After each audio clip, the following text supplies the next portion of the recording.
ده لغرفتنا.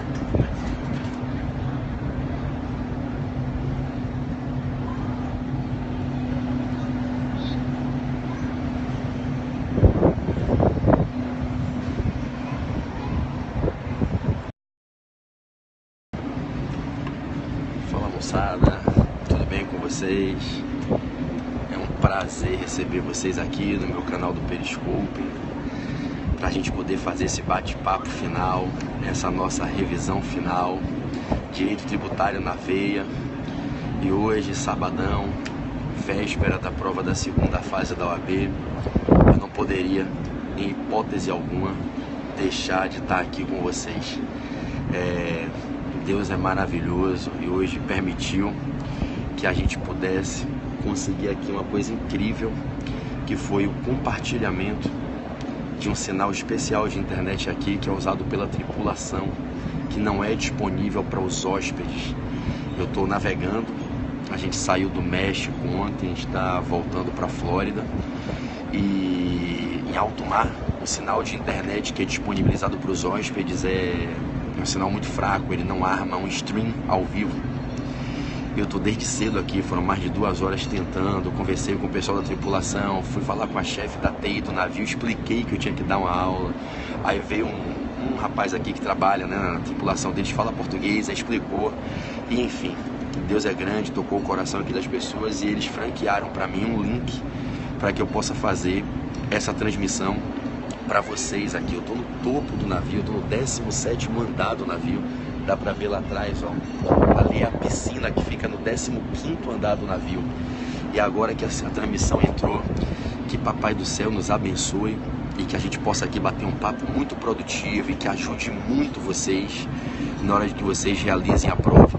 Sejam os que vão fazer a prova de amanhã, da segunda fase do OAB em tributário, sejam aqueles outros que assistirão essa revisão para aproveitarem esse bate-papo em outras provas que a gente virá a realizar. Bom, eu vou mandar um beijo especial para todo mundo que é aí do pelotão da segunda fase tributário, o pessoal aí que canta o hino comigo. Meu time é direito tributário, equipe de lince predador. Eu não escolhi a matéria, eu escolhi meu treinador. Alô FGV, avisa na OAB que chegou a tropa do PB. Eu sou do pelotão, tô pronto pra vencer. Quer passar? Cola no PB. Um beijo a todos vocês do pelotão, um beijo aos demais alunos que estão aqui na live. E eu vou começar, eu não sei até que horas eles vão me manter com esse sinal aberto, vai que os caras cortam meu sinal aqui. Então eu vou começar o nosso bate-papo, tá certo? Pra gente revisar os assuntos mais importantes que eu acho que podem cair amanhã. Quando eu terminar a minha live com a galera de tributário, eu ainda vou abrir uma live para a galera de constitucional, né? Então hoje eu faço 2 revisões, uma com o pessoal de tributário, uma com o pessoal do esquadrão, STF de constitucional. Mais tarde eu vou puxar uma live só para a galera de constitucional, tudo bem? Bom, eu vou tentar ajustar o telefone para ele ficar aqui de lado, não sei se eu vou conseguir uma posição boa.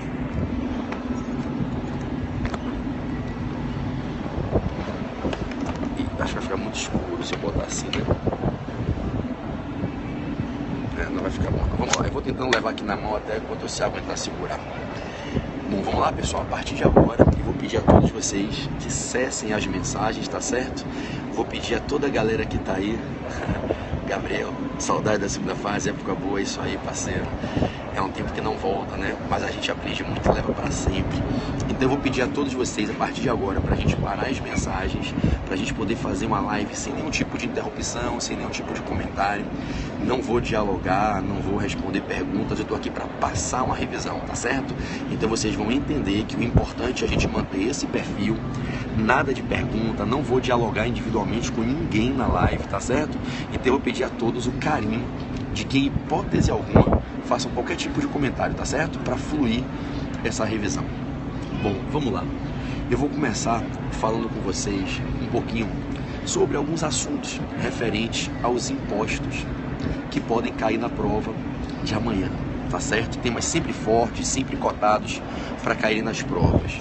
Bom, a primeira dica que eu quero dar para vocês para as questões de amanhã ou de outras provas que vocês venham a realizar envolvendo impostos. Primeira dica: qualquer questão que caia na prova de amanhã, envolvendo qualquer um dos impostos, vocês precisam ter a sagacidade de se lembrar que existe uma legislação especial regendo aquele determinado imposto e que a questão vai versar sobre algum assunto que tem uma resposta nessa legislação. E aí a mente de vocês vai dizer assim, ó, é um imposto federal ou não? Se for um imposto federal, todo mundo atento, vocês vão mirar na Constituição, vão mirar na Lei Complementar Nacional de Normas Gerais, o CTN, e na lei específica daquele imposto. Olha bem, se for um imposto federal que cair amanhã, uma questão de IPI, uma questão de imposto de renda, uma questão de ITR, como é que a sua mente vai processar para encontrar a resposta na legislação? Você vai dizer, bom, o mais comum é que a banca pergunte um assunto que está na Constituição. Primeiro passo, eu olho para a Constituição. Aonde estão os impostos federais na Constituição? Artigo 153, 154. Saio da Constituição e vou dar meu segundo passo. Eu vou pro CTN, que é a Lei Complementar Nacional de Normas Gerais, que lá no livro primeiro traz as normas gerais sobre os impostos, do artigo 16 ao 76. Depois de passar pela Constituição e pela Lei Complementar Nacional de Normas Gerais, o que é que eu vou fazer antes de começar a responder? Eu vou procurar a lei específica daquele imposto. Exemplo, caiu a questão sobre ITR. O que é que você vai fazer? Vai procurar a resposta da pergunta no artigo 153, parágrafo 4º da Constituição, que é onde está previsto lá o ITR. Aí você vai para o CTN. O ITR no CTN está nos artigos 29, 30 e 31. E aí você vai para a legislação específica do ITR. Provavelmente, a questão que caia na prova, se a resposta estiver na legislação do ITR, vai estar na Lei 9393 de 96, que é a lei do ITR. Caiu uma questão sobre imposto de renda. O que é que você faz? Vai para a Constituição, olha o artigo do imposto de renda, 153, parágrafo 2º, vai para o CTN, para os artigos 43, 44, 45, e o terceiro passo, vai para a lei específica do imposto de renda, pessoa física, pessoa jurídica. PB, e se na hora da prova me der um branco e eu não lembrar o número da lei do imposto federal? Abre o índice remissivo do meu Vadimeco, está tudo organizadinho, a parte de impostos está toda super organizada, um do lado do outro, toda a legislação arrumadinha, não tem dificuldade. Então aqui a primeira dica é o passo a passo. Amanhã, na hora da prova, veio uma questão sobre imposto de renda, veio uma questão sobre ITR, veio uma questão sobre IPI, para, respira fundo, lembra da orientação do treinador na véspera, Constituição, Lei Complementar Nacional de Normas Gerais, lei específica daquele imposto. Bom, para tranquilizar vocês, simplificando esse passo a passo, jamais a OAB cobra, não é o costume, não que não possa cobrar, mas não é o costume cobrar legislação específica. Em regra, é Constituição e CTN. Então você pega todo o histórico dos espelhos da FGV, da CESP, é Constituição e CTN, mas não custa dar aquele terceiro passo. Então, se cair uma questão envolvendo impostos federais, olha para a Constituição, olha para o CTN e procura a lei específica daquele imposto. Tudo bem? Tudo bem. Bom, e se não for um imposto federal? Não sendo um imposto federal, o que é que você vai fazer? Você vai olhar para a Constituição e para a Lei Complementar Nacional de Normas Gerais. Afinal, não se usa numa prova de âmbito federal a legislação específica de um estado ou de um município. Exemplo, caiu uma questão de IPTU. O que é que você vai fazer? Procura o IPTU na Constituição. Onde é que está o IPTU na Constituição? Artigo 156, parágrafo 1º e 182, parágrafo 4º, IPTU progressivo sanção, que a gente já estudou. Então, o IPTU na Constituição está no 156, parágrafo 1º, 156 e o artigo dos impostos municipais e 182, parágrafo 4º. Passou pela Constituição, a resposta não está ali, vai para o CTN. O CTN é a grande Lei Complementar Nacional de Normas Gerais, que traz as normas gerais sobre os impostos, correto? Aí você vai pegar IPTU no CTN, no artigo 32, 33 e 34. Caiu uma questão sobre TCMD ou ITBI. O que é que vocês fazem? Vão para a Constituição, vai procurar o ITCMD lá no artigo dos impostos estaduais, 155, parágrafo 1º, o ITBI no artigo dos impostos municipais, 156, parágrafo 2º. desce para o CTN. Onde é que eu vou achar ITCMD e ITBI do CTN? Do 35 ao 42.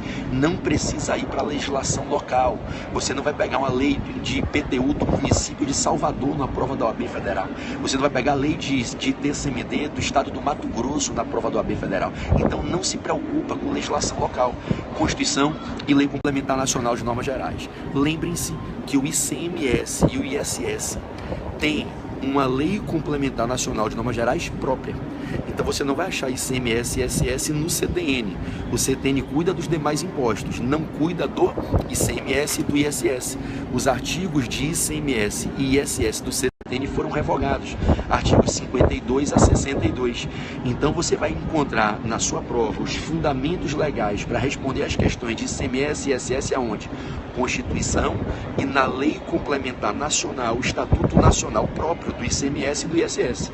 Nós tivemos um curso aí de mais de 35 horas de ICMS e ISS. Vocês estão mais do que preparados. Só para lembrar, Lei Complementar 87 para o ICMS, Lei Complementar 116 para o ISS. Então vamos fechar aqui a primeira dica da revisão. Se cair uma questão sobre impostos, o que é que vocês vão fazer? Lembrem daquilo que eu falei durante todo o curso da segunda fase. A FGV é a banca mais legalista que existe, mais do que a CESP, mais do que a ESAF, mais do que a Carlos Chagas. Nenhuma banca é tão legalista como a Fundação Getúlio Vargas. Então não adianta somente escrever a resposta certa, tem que amarrar a resposta no artigo da lei. Então lembrem disso amanhã na hora da prova. Lembrem, ouçam a voz do PB dentro da sala. A banca é legalista. Se você respondeu corretamente a questão lá do imposto de renda, cita o artigo da lei do imposto de renda. Se você respondeu certinho uma questão do ICMS, cita o artigo da lei do ICMS, porque a pontuação ela é distribuída e essa distribuição vai levar parte dos pontos da questão para a citação dos artigos corretos. Então na prova, lembre, a banca é legalista e o lado bom, tudo que eles vão lhe perguntar está na legislação e a legislação está no seu colo, você está com o gabarito no colo. É só saber manusear o código na hora da prova. E o meu código é todo maceteado para vocês, maceteado no sentido lícito, evidentemente, né? Todo organizado, remissões lícitas. Porra, não tem estresse, certo? É só autoconfiança, motivação, sorriso no rosto e vamos para brocar amanhã. Então vamos recapitular. Se caiu a questão de impostos, eu estou esperando pelo menos 2 questões, talvez até 3, envolvendo impostos amanhã, ok? Então nessas pelo menos 2 questões que eu estou esperando aí sobre impostos amanhã, se cair, aonde vai estar a resposta? Qual é o mapa da mina? Constituição, Lei Complementar Nacional de Normas Gerais. Se for imposto federal, dá um terceiro passo, procura a lei federal daquele imposto, a lei do IPI, a lei do ITR, a lei do imposto de renda. Tudo bem, meus amigos? Bom, depois que você passar pela legislação, qual vai ser o seu próximo passo? Caiu uma questão sobre impostos, passou pela legislação, qual é o próximo passo na hora de responder a questão? Vai para o fundo do VADMECUM, para o índice remissivo das súmulas do STF e do STJ. Então você vai olhar lá no índice remissivo das súmulas, o índice remissivo é montado por tema, então de acordo com o tema, o índice vai lhe dizer qual é o número da súmula. Então lembrem, guardem, tomem posse do que eu vou falar agora. O professor Sérgio Pirro, que é quem faz a prova de tributário, acredito que foi quem fez a prova de tributário quarta-feira agora passada, para esse exame de domingo, ele ama a jurisprudência do STF e do STJ. Isso é maravilhoso, porque as questões em regra estão nas súmulas. Vejam que na prova passada nós tivemos 3 questões sumuladas. Porra, a súmula é o gabarito da questão. Então antes de você começar a responder, você procura no índice remissivo das súmulas se tem alguma súmula relativa àquele assunto da pergunta. Por exemplo, cai lá uma questão colocando que foi cobrado ISS sobre locadores de coisa móvel. Você vai chegar nas súmulas e você vai achar a resposta. Não incide ISS sobre locação de coisa móvel. Súmula vinculante 31 do STF. Entendem? Caiu lá uma questão falando sobre ICMS na reserva de potência. Vai no índice remissivo das súmulas, súmulas de ICMS, bingo, vai estar lá a súmula 391 do STJ, não incide ICMS na reserva de potência, só se a energia for efetivamente consumida, efetivamente utilizada, apenas reservou energia, não comprou, não circulou mercadoria, não tem fato gerador. Entendem, meus amados? Então qual é o passo a passo amanhã? Caiu questão de imposto e podem confiar. devem vir pelo menos 2 questões envolvendo algum assunto sobre os impostos, ok? Vocês vão mirar na Constituição, vocês sabem que os impostos estão ali do 153 ao 156, 153 e 154 impostos federais, 155 impostos estaduais e do DF, 156 impostos municipais, correto? 153 ao 56 é a Casa Constitucional dos Impostos. Do 157 em diante, tem alguns artigos sobre repartição de receita tributária. Se a banca fizer alguma pergunta em prova, vocês vão saber aonde encontrar. E aquela regrinha do 147 da competência cumulativa, que o Distrito Federal cumula impostos municipais com estaduais. E se amanhã a União voltar a criar territórios federais, ela vai acumular os impostos dos territórios federais, lá do 147. Então, na Constituição, a casa dos impostos é 153 a 156. Depois eu mergulho no CTN. E aonde estão os impostos do CTN? Estão lá do artigo 16 ao 76, ok? 16 ao 76. Saindo desses 2 pilares, Constituição e Lei Complementar Nacional de Normas Gerais, repetindo, lembrando que se for ICMS e ISS não está no CTN, temos a Lei Complementar do ICMS, a Lei Complementar 87, que a gente varreu ela de cabo a rabo nas aulas, e a Lei Complementar 116 do ISS, que a gente estuprou essa lei, né? A gente arrancou as vísceras da 116, a lista de cabo a rabo. Vocês estão prontos para responder qualquer questão de ICMS e ISS, confiem nisso, ok? Então passa na Lei Complementar Nacional de Normas Gerais. Se for imposto federal amanhã, vai para a lei do imposto. Antes de começar a responder, dá uma lida. Lembre, vocês têm uma média de 2 horas a 2 horas e meia para fazer a peça, com calma, sem correr. Depois vocês têm mais 2 horas e meia a 3 horas para fazerem 4 questões. Você tem no mínimo meia hora por questão.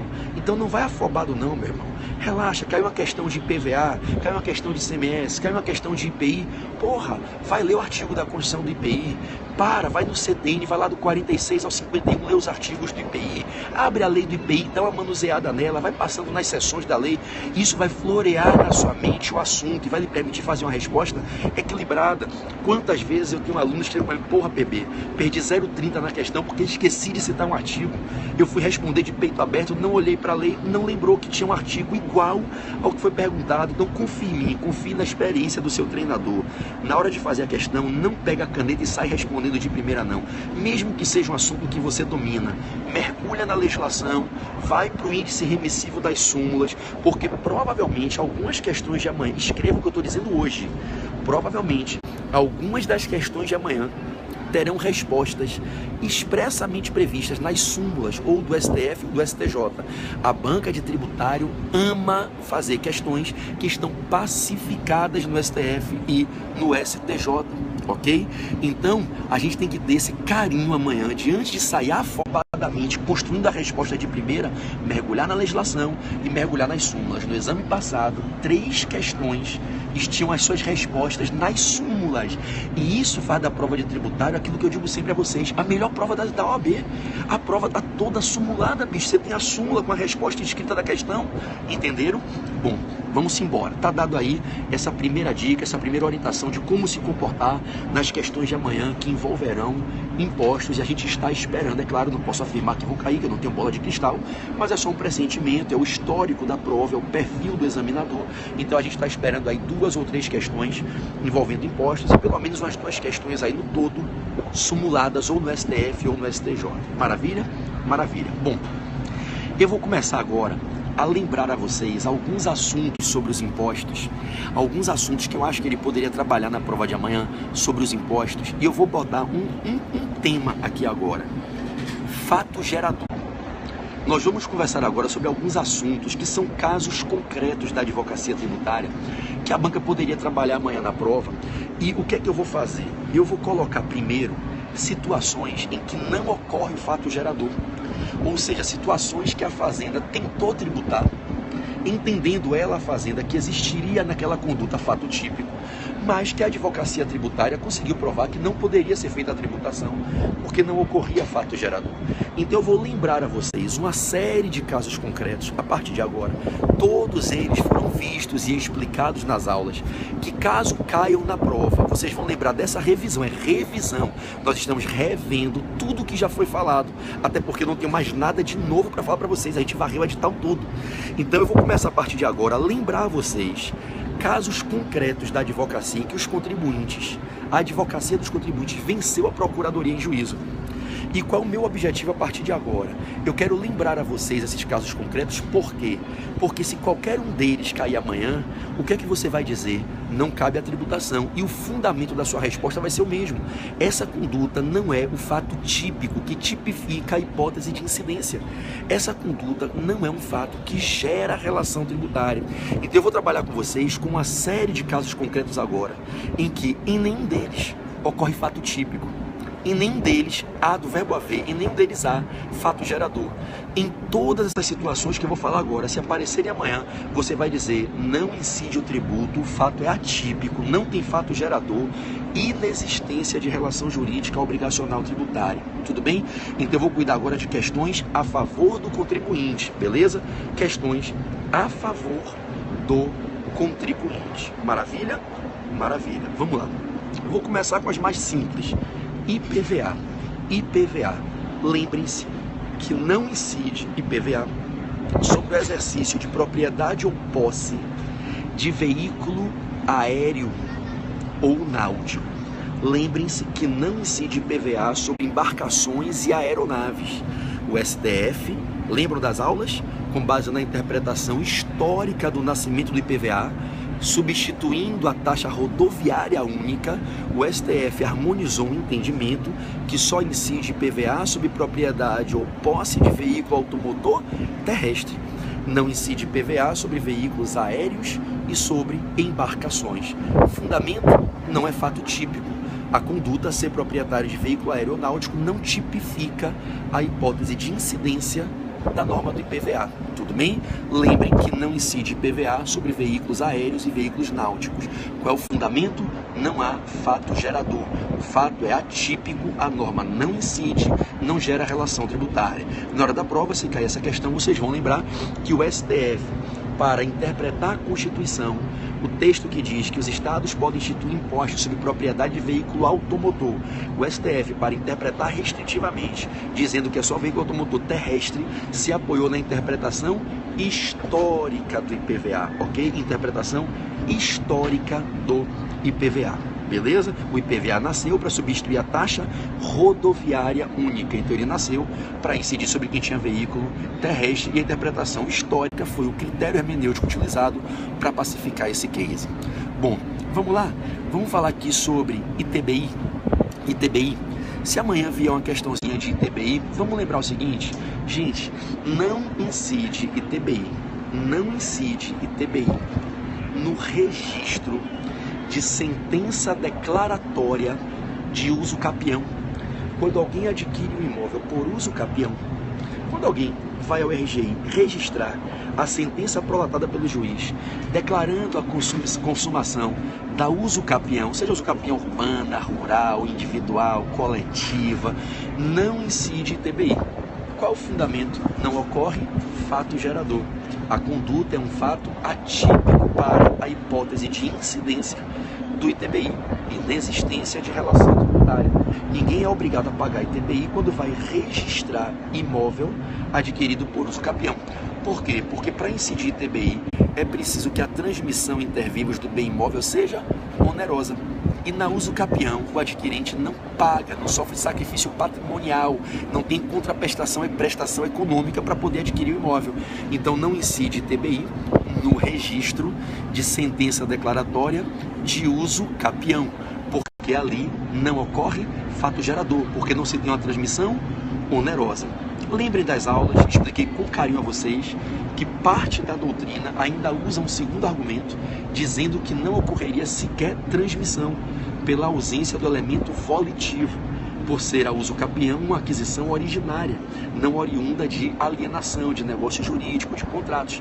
Nesse compasso, parte da doutrina traz um argumento que vocês sabem que eu não concordo, vocês que viram minhas aulas entenderam que minha posição é diferente, mas parte da doutrina diz que um dos fundamentos para defender que não cabe ITBI na uso capião é que não haveria transmissão.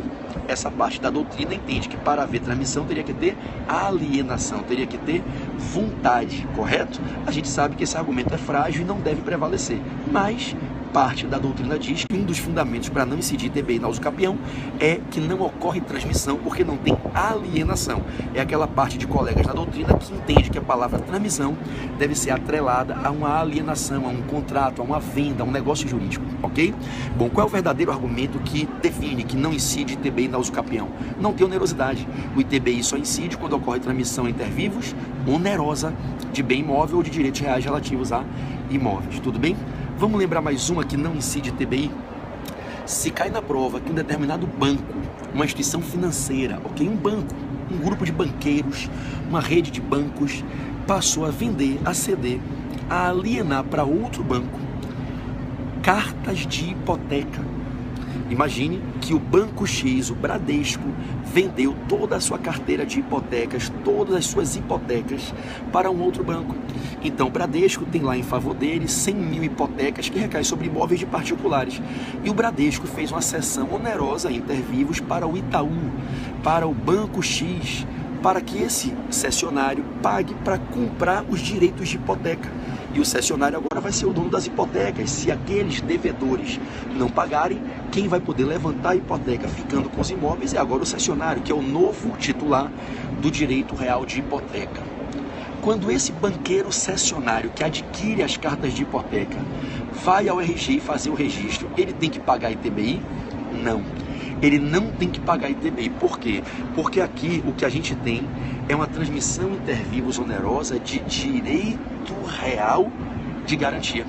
E a gente sabe que o ITBI incide sobre transmissões inter vivos onerosas de bens imóveis e de direitos reais relativos a imóvel, salvo se forem direitos de garantia. Então, se o direito que se estiver por transmitir for um direito de garantia, não incide ITBI. Lembram? Qual é a hipótese de incidência do ITBI? Uma transmissão inter vivos e onerosa de bem imóvel ou de direitos reais relativos a imóveis, salvo direitos de garantia. Então, não incide ITBI no registro de hipoteca, de cessão inter vivos onerosa de cartas de hipoteca. O que se está cedendo é direito real de garantia, ok? Bom, agora vamos botar um parênteses aqui para lembrar uma coisa importante. Tem uma questão que pode cair na prova, e se ela cair na prova, ela é a favor da fazenda, hein? Lembrem-se que incide ITBI no registro de carta de arrematação em asta pública. Lembrem que o STJ pacificou que é legítima a incidência do ITBI quando ocorre o registro do título carta de arrematação em asta. Se alguém arremata um imóvel em asta pública, está pagando, vai adquirir onerosamente o imóvel. A aquisição do imóvel se dá pelo registro. E a posição do STJ, que tem a minha simpatia, eu performo com esse entendimento, é no sentido que incide ITBI no registro da carta de arrematação, sendo inclusive a base de cálculo o valor do lance dado no leilão. Então essa questão não é a favor do contribuinte, essa é a favor da fazenda. Incide ITBI no registro de carta de arrematação em asta pública. Tudo bem? Bom, do mesmo modo, lembrem do que eu expliquei nas aulas. Incide ITBI, mais uma questão a favor da fazenda, tá? Estou encaixando aqui nessa parte de assuntos em que não há fato gerador, estou fazendo um parêntese para encaixar duas questõezinhas a favor da fazenda. Lembrem-se que a nossa jurisprudência do Supremo é pacífica no sentido de que incide ITBI quando alguém adquire de volta um imóvel que já era seu e foi desapropriado e ele está adquirindo em razão da operação da retrocessão. Incide ITBI na retrocessão. Se alguém era dono de um imóvel, perdeu esse imóvel em razão de desapropriação, e o poder público que desapropriou não deu nenhuma finalidade ao imóvel, e após não ter dado finalidade, também não predestinou, o poder público resolve alienar o imóvel que foi desapropriado, a gente sabe que ele tem que respeitar o direito de preferência do antigo proprietário, e para respeitar esse direito de preferência, ele vai oferecer ao proprietário a chance de recompra do imóvel. Opera-se ali uma operação chamada de retrocessão. O retroadquirente, que era o antigo proprietário que foi desapropriado, estará readquirindo o bem, se sujeita à incidência do ITBI, porque ocorre uma relação negocial entre o poder público e ele. E é uma transmissão inter vivos onerosa de imóvel. Incide ITBI na retrocessão. Tudo bem, meus amigos? Estamos juntos? Vamos continuar a caminhar? Bom, vamos voltar para aquelas questões em que não há fato gerador, em que a conduta é fato atípico, não incide o imposto. Lembrem que não incide TBI no registro de promessa de compra e venda de imóvel. Não incide TBI sobre o registro de promessa de compra e venda de imóvel. Não incide TBI quando alguém vai no cartório registrar o contrato preliminar, a promessa de compra e venda. O ITBI só pode ser cobrado quando se registra a escritura da compra e venda definitiva, porque aí sim, com o registro da compra e venda definitiva, ocorre a transmissão da propriedade, a transmissão do bem imóvel. Mas no registro da promessa não se transmite propriedade e, atenção, não se transmite um direito real de garantia, se gera, se constitui, se cria o direito real de garantia do prometente e comprador, não é de garantia, de aquisição, não é de garantia. Quando se registra a promessa de compra e venda, se cria, se constitui o direito real de aquisição do prometente e comprador, mas não se transmite. Então lembrem que não incide ITBI quando qualquer pessoa do povo vai ao cartório registrar uma promessa de compra e venda. Qual é o fundamento para você utilizar na resposta? Não tem fato gerador. O fato é atípico, ele não materializa a hipótese de incidência do ITBI. Por quê? Porque não tem transmissão. Quando eu registro a promessa de compra e venda, o registro da promessa não transmite propriedade e não transmite direito real. Se ele transmitisse um direito real e que não fosse de garantia, poderia incidir ITBI, mas não transmite. Quando o prometente comprador registra a promessa, ele cria, ele constitui, ele gera unilateralmente o direito real de aquisição.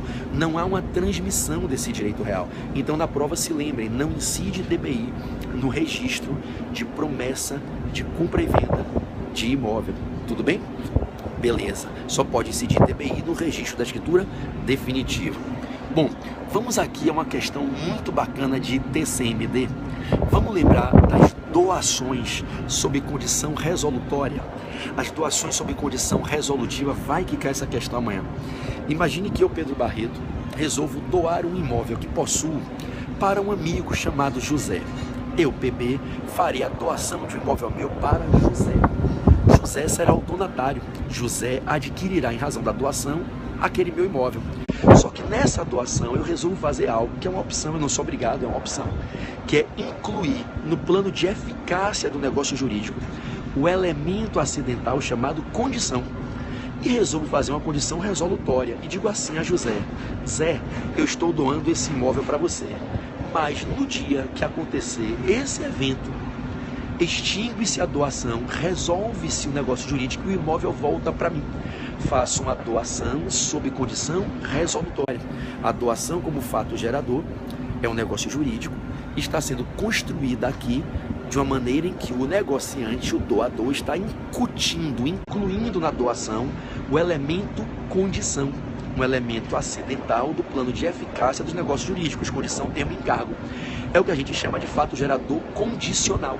E aí, quando eu faço a doação sob condição resolutória, quando eu dou o bem, dizendo que se acontecer o evento futuro e incerto X, o bem volta, exemplo, dou a José o imóvel, eu digo: José, no dia que você passar em primeiro colocado no concurso da PGM de algum município do Brasil, você vai ter condições de comprar seu próprio imóvel. Então essa casa que eu lhe doei retorna para mim. Doação sob condição resolutiva. Nesse meu exemplo, qual é o evento resolutório? Qual é o evento futuro incerto que eu estatuí como condição resolutiva? Passar em primeiro lugar no concurso da PGM, correto? Se José passar em primeiro colocado no concurso da PGM, a casa volta para mim. Essa questão pode cair na prova, e prestem atenção. Como é que essa questão pode cair na prova? A banca pode perguntar se incide o imposto sobre doação nessa doação condicional resolutória. A banca pode lhe perguntar se incide o imposto sobre a doação. E mais, a banca vai lhe perguntar se incide o imposto quando ocorre a condição e o imóvel retorna para o doador originário. Prestem muita atenção agora para lembrar disso para a prova. Eu expliquei isso exaustivamente nas aulas. Prestem atenção. Se eu, Pedro, dou o meu imóvel a José, é claro que José vai pagar o imposto sobre doação. A doação está consumada, quando ele registra a escritura de doação, ele adquire a propriedade, ele é proprietário. Não obstante, conforme o meu exemplo, ele adquira aquilo que a gente chama de propriedade resoluta, irresolúvel, porque ele sabe que se ele passar em primeiro colocado na PGM, se resolve a doação e o imóvel volta para mim, não obstante seja propriedade irresolúvel, ele adquire a propriedade em razão da doação. Ele paga o imposto. Então, na ida, o imóvel doado do doador ao donatário, o imposto incide. Mas na volta, quando ele passa em primeiro lugar na PGM e o imóvel volta para mim, não incide o imposto. Não incide o ITD na volta. E por que que não incide o ITD na volta? Porque não há uma nova doação. E o fato típico para a incidência do ITD é a doação, é o contrato de doação. Se não houver doação, não incide o imposto. E quando eu dou sob condição resolutória, não existem duas doações. Quando eu doei o imóvel a José donatário, o que fiz foi incluir no plano de eficácia um elemento resolutório, uma condição resolutória. Isso não significa que nós faremos um novo negócio jurídico, que haverá um novo contrato, policitação, o oblato expedindo aceitação, consentimento, nada. Não tem novo contrato, não tem nova doação. Então José, ao passar em primeiro colocado no concurso, perderá o imóvel, que voltará para o meu patrimônio, e eu não terei que pagar ITCMD. Por quê? Porque não haverá novo contrato de doação, e sim apenas o exaurimento do único contrato que existiu e que inclusive já foi tributado quando José registrou a aquisição do imóvel doado por mim a ele. Tudo bem? Maravilha. Ainda sobre o imposto sobre doação, vamos lembrar que não incide imposto sobre doação, sobre verbas, dinheiro que a gente doa, que a gente entrega a alguém a título de gorjeta, a título de couvert artístico, um presente de aniversário, um presente de amigo secreto, um presente de Natal. Quando você está apenas contemplando alguém, fazendo um ato que a gente costumou aprender nas aulas, que é um ato de mero trato social, do costume moral daquela sociedade, você vai no aniversário de alguém, você leva um presente. Você é bem servido por um garçom, por alguém que te serve na noite, você oferece uma gorjeta. Você vai testemunhar um show de uma banda, você deixa um couvert artístico. Isso não quer dizer que você fez um contrato de doação de dinheiro. Você não está doando dinheiro para aquela pessoa. O ato de liberalidade, cumprimento de uma norma moral ou social, presentear um amigo, presentear um aniversariante, dar o brinde de amigo secreto no fim do ano, isso não é um contrato de doação. Lembre que para que possa incidir o imposto, é imprescindível que ocorra um contrato. Se não há o contrato de doação, não há fato típico. Quando eu chego no aniversário de um colega e entrego um presente, isso não é um contrato. Se fosse um contrato de doação, eu poderia revogar por ingratidão.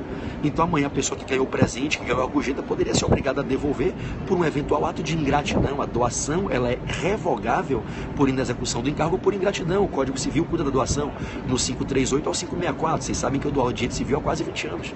Então, se fosse contrato de doação, se submeteria, dito contrato, a todo o sistema normativo da doação. E, por exemplo, seria viável revogar o contrato. Não ocorre. Então, observe que não há contrato de doação quando alguém paga uma gorjeta, dá um presente de amigo secreto, um presente de aniversário. Isso não configura contrato, tudo bem?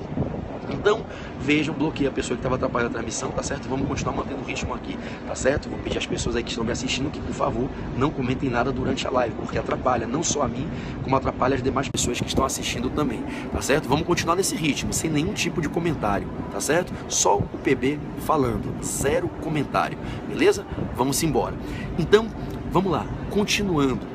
Lembrem da doação de dinheiro, muito cuidado amanhã na prova. Tá na moda esse negócio de doação de dinheiro. Lembrem, doação de renda. Se eu quiser doar uma renda minha para alguém, preste atenção.